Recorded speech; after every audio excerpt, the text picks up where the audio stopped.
Bienvenue, voici l'édition des régions, le journal des rédactions régionales de France 3. Le légionnaire recherché dans le cadre de l'enquête sur la disparition samedi à Béziers d'une mère d'une fillette de 2 ans et demi a été interpellé. Âgé de 36 ans, l'ex-compagnon de cette dernière a été localisé dans l'Aude. Le militaire qui avait bu de l'alcool et consommé du cannabis n'a pas reconnu le meurtre alors que le corps de la femme, dont les policiers sont certains du décès depuis le début de l'affaire, n'a pas encore été retrouvé. La jeune pâtissière disparue sans prendre d'affaires, ni papier, ni téléphone, avait demandé son dimanche à son employeur pour faire le point sur sa vie, soulignant qu'elle avait demandé à son compagnon de partir. Franchement, tous les élèves dans le lycée sont choqués et même là, en cours, on en a parlé. Et c'est vrai qu'on est choqués par la situation. Altercation meurtrière dans le Cher, un adolescent blessé à l'arme blanche lors d'une bagarre hier devant un lycée de Bourges a succombé à ses blessures. Transférée à l'hôpital de Bourges, la victime, qui allait avoir 18 ans, est morte en toute fin d'après-midi. Selon plusieurs élèves interrogés sur place, l'origine de l'altercation serait une dette d'une quinzaine d'euros pour l'achat d'un bonnet. L'agresseur, dont le casier judiciaire est vierge, a été interpellé et placé en garde à vue peu après. Il devrait être présenté à un juge et mis en examen. Une cellule de soutien psychologique a été mise en place dans l'établissement. La colère et l'inquiétude des syndicats de l'aciérie ArcelorMittal de Fleuranges en Moselle. La direction a annoncé que la filière liquide du site à l'arrêt depuis octobre dernier ne redémarrerait pas au deuxième trimestre de cette année. Certains y voient le signe d'une fermeture définitive et semblent bien décidés à demander des comptes. Vous n'allez rien partir du tout, je vous le dis moi. Vous ne sortez pas de cette salle tant que vous n'aurez pas causé. Après 8 mois d'angoisse, les sidérurgistes perdent patience. Asseyez-vous, on va attendre ensemble. Il est hors de question que vous partiez. On n'est pas là pour vous demander, monsieur. On est là pour exiger des réponses. Ça suffit, vous avez assez joué avec nous. D'accord? On est là pour rien demander. C'est fini le temps où on demande. Maintenant, on exige maintenant. On veut des réponses claires. Qu'est-ce que vous prévoyez pour Fleuranges, pour la filière liquide, pour le packaging et qu'en sort? Voilà ce qu'on est venu faire. Mais à l'issue de la réunion mouvementée, une seule certitude, la filière liquide, c'est-à-dire les hauts fourneaux, la coulée continue et l'aciérie de Fleuranges, ne repartira pas au deuxième trimestre. Il nous a confirmé l'arrêt de la filière liquide de packaging pour le prochain trimestre, ce qui est en fait donc une politique de fermeture d'usine. Donc il faut que les salariés d'ArcelorMittal Fleuranges prennent conscience qu'aujourd'hui notre usine est en péril. Les syndicats voient dans cet arrêt provisoire prolongé une fermeture déguisée. Toute la journée, ils sont allés l'expliquer aux sidérurgistes du site. Ce que ça veut dire, c'est la mort programmée du site de Fleuranges. On s'attendait à une partie que le haut fourneau n'allait pas redémarrer, mais là, ça nous fait peur quand même. Ça faisait quand même quelques jours qu'on était un peu plus au courant, mais on n'est pas surpris du tout. Non. Malheureusement, on n'est pas surpris. On est comme 2500 ou 2800 personnes sur le site, c'est énorme. Hein. Sans compter les personnes qui bossent pour ArcelorMittal, donc ça fait à peu près un sidérurgiste pour 3 salariés extérieurs. C'est pas mal. Hein. Mais bon, il ne faut pas se laisser faire. Hein. Les hauts fourneaux sont arrêtés, l'usine fume encore. Pour combien de temps, pour combien de salariés? La vallée de la Fensch retient son souffle. Après 13 jours de température en dessous des normales saisonnières, le thermomètre est remonté au-dessus de 0 pendant la journée. Résultat, les niveaux 2 et 3 du plan grand froid ont été levés dans la plupart des régions. C'est le cas à Wattrelos où plusieurs hébergements d'urgence ont été fermés. Les toutes dernières familles font leurs adieux aux travailleurs sociaux et aux bénévoles. 63 personnes, dont une trentaine d'enfants, se retrouvent à la rue sans autre alternative. Il n'y a pas de solution, il n'y a pas où les dormir, il n'y a pas de caravane, il n'y a pas de porte, il n'y a rien. Rien du tout, juste camionnette. Comme on habitait avant, en camionnette. Avec 6 personnes, 4 enfants.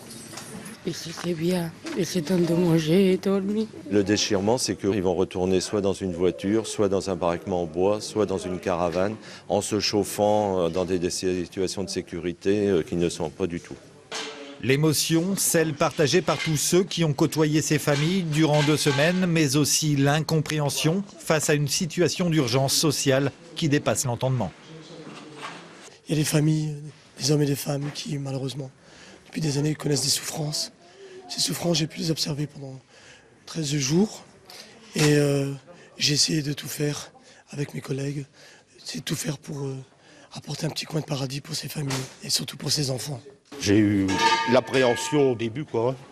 Et pour finir, j'ai vécu quelque chose que je n'oublierai jamais, quoi. Je n'oublierai jamais. 63 personnes, des hommes, des femmes et des enfants. Ils dormiront au mieux dans une voiture, au pire dans la rue. La faute au redout, paraît-il. Et si avec le froid, beaucoup d'usagers ont connu des problèmes de canalisation gelée, avec le redout, ce sont d'autres soucis qui s'annoncent. Avec le radoucissement des températures, les canalisations ne résistent pas toujours. Résultat, des centaines d'interventions ont déjà été enregistrées. Illustration dans les Bouches-du-Rhône. Groupe des eaux de Marseille, la passerelle. Vanessa, bonjour. Depuis jeudi, ce sont des milliers d'appels qui arrivent ici à Marseille. Plus d'une trentaine d'opératrices sont là pour répondre aux attentes des clients et ils sont nombreux. 240 000 abonnés pour les Bouches-du-Rhône. Une fois l'appel examiné, c'est sur le terrain que cela se passe. Comme ici, dans la zone industrielle de Vitrolles, le compteur fuit. C'est le dégel qui a endommagé l'installation. Vous voyez, il était mal protégé. Et donc bon, là on intervient, on ferme l'eau, puis on change le compteur. Par contre, il y a des précautions à prendre. Il faudrait mettre dans des sacs plastiques du polystyrène, quoi, bien étanche, pour isoler un peu de part et d'autre, devant, derrière le compteur. Sur la seule zone de Vitrolles, elle couvre 14 communes, l'antenne de la SEM a dû réquisitionner tous les techniciens disponibles. En quelques jours, ce sont 450 compteurs qu'il a fallu changer. Depuis l'année 1985, on n'avait pas vu ça. Et donc voilà, il faut organiser tous les jours. On a un apport assez important des autres services de la Société des eaux. Et donc on est tous les jours à peu près entre 20 et 25 agents sur le terrain, jusqu'à 19h le soir à peu près. Et nous avons aussi 2 agents d'astreinte qui sont disponibles la nuit, 24 sur 24. On a doublé les effectifs de l'astreinte aussi. Le redout s'installe dans la région, la situation va donc s'améliorer. Le réseau est en bon état de marche, seuls persistent des problèmes chez des particuliers. La responsabilité de la SEM s'arrête au compteur. Ensuite, c'est votre plombier qui doit intervenir. C'est ce qui s'appelle un accouchement peu banal. Une mère de famille a mis au monde son 3e enfant dans la voiture familiale. C'est le papa qui a joué le rôle des sages-femmes. Aujourd'hui, toute la famille se porte à merveille avec désormais un souvenir qui restera à vie. Témoignage. 2 kilos de sang de bonheur pour toute la famille. Emma est née samedi matin, 15 jours avant la date prévue. Pas de doute, c'est une petite demoiselle très pressée. Sunday, sa maman, n'est pas près d'oublier l'accouchement. Ouais, c'est à vivre. Hein. J'ai commencé à avoir mal à partir de 3h du matin. Mais bon, j'ai pu gérer jusqu'à 6h. Et à 6h, j'ai dit, ça y est, c'est le moment, il faut qu'on y aille. Et puis, arrivé dans la voiture, les contractions étaient tellement fortes que même sans pousser, ça poussait tout seul. Christophe est au volant, le frère et la sœur assis sur la banquette arrière. Il est 8h samedi matin. Emma a décidé de ne pas attendre la maternité. J'ai attrapé la tête ici comme ça. Je conduisais d'une main et puis de suite, je me suis calé là, quoi. Elle était là de toute façon. Hein. Alors j'ai dit, pousse encore un coup, elle a poussé et puis c'est sorti, tout est sorti. Et du coup, voilà quoi. Et puis bon, il faisait tellement froid, donc ça on a fait vite. J'ai vite mis sur le ventre, on est reparti. Et avant de repartir, j'ai vu que c'est vrai que c'est bleu un bébé quand ça sort. Mais là, c'était un peu plus, je voyais qu'elle fonçait un peu plus. Et en fait, elle avait le cordon qui était autour du cou. Donc on a retiré le bébé, on l'a retourné, on l'a bien couverte et puis on est reparti direction l'hôpital, un peu paniqué, mais bon, doucement quoi. 3 jours après la naissance, la mère et la fille sont en pleine forme, à croire que la voiture leur a porté bonheur. Il faut dire qu'en arrivant à la maternité samedi, ils se sont aperçus que celui qui leur avait vendu ce monospace il y a quelques mois n'était autre que le pédiatre de la clinique. C'est une première mondiale. Une jeune patiente de 13 ans a pu vivre sa puberté normalement grâce à la greffe de ses propres tissus ovariens. Ces tissus avaient été préservés par congélation avant un traitement stérilisant destiné à guérir la maladie génétique grave du sang dont elle souffrait. Explication. En 24 heures, Andrea, 18 ans, est passée de l'ombre à la lumière. Hier étudiante à Argenteuil, elle incarne aujourd'hui une première mondiale scientifique, invitée des plateaux télévisés comme ce midi au magazine de la santé sur France 5. Bonjour Andrea. Bonjour. Merci beaucoup d'être avec nous. Alors on l'a dit, la greffe a eu lieu il y a 5 ans. Hein. Les premiers signes de succès, ça a été quoi? Comment vous avez su que ça avait marché la greffe? Quand j'ai eu mes règles en fait. Ouais. Vous attendiez ça de manière vraiment, vous étiez inquiète à l'idée que ça n'arrive pas ou pas? Oui, parce qu'en fait, ils sont pas. On m'avait dit 5 mois et ils sont arrivés 8 mois après. Donc en fait, je pensais que ça n'avait pas marché. À 10 ans, atteinte d'une maladie du sang dont le traitement était potentiellement stérilisant, Andrea s'est fait prélever ses ovaires, dont des fragments de tissu ont été congelés. 3 ans après, le docteur Pivert a participé à une opération visant à lui greffer certains de ces fragments. L'objectif était de rétablir la fonction hormonale. Donc on a intervenu, le professeur Poirot qui suit cette patiente a décidé d'intervenir juste au moment où la patiente devait faire sa puberté.